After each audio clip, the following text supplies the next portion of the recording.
जी बिस्मिल्लाहिर्रहमानिर्रहीम। Sialkot division number देखने वाले सब वीर भरावां नूं मौसम रहमान की तरफों दोवें हज़ार रुपये सलाम। दोस्तों उम्मीद है कि तुम अच्छा शौक कर रहे होवोगे और खुश होवोगे। अज मेहदी भाई दोस्तों आए ने लाहौर तो माशाल्लाह, ठीक है। और दोस्तों इन्हां दा सी एक लामा सी इन्हां दा, वो लामे की वजह तो भाई आए ने। भाई नूं नर चला गया सी, नर बुत नहीं सी पा रहा, भाई अज वापस लैके आए ने।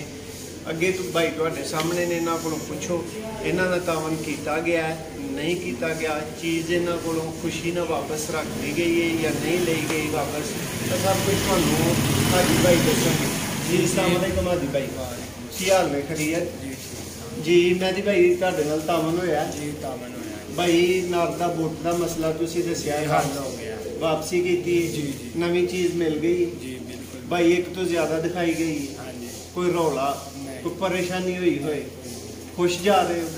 ਜਿਹੜੇ दूसरे वीर साढ़े को चीज़ खरीदनी चाहते हैं तुहाडी वीडियो वेखणगे, ठीक है, उन्होंने तुहाडा की मैसेज है? साढ़े को चीज़ खरीदन ना खरीदन चाहिए लगे? उन्होंने चाहिए कि खरीदनी चाहिए चीज़, आके भी खरीदन, ऑनलाइन भी खरीदन? ऑनलाइन भी खरीदन, ये तो आके भी खरीदन। तो तुसीं पूरे हुण राजी जा रहे हो? लो सर, बहुत शुक्रिया। एक नवी वीडियो तुहाडी खिदमत दोबारा हाज़र होवांगे। अल्लाह हाफिज़।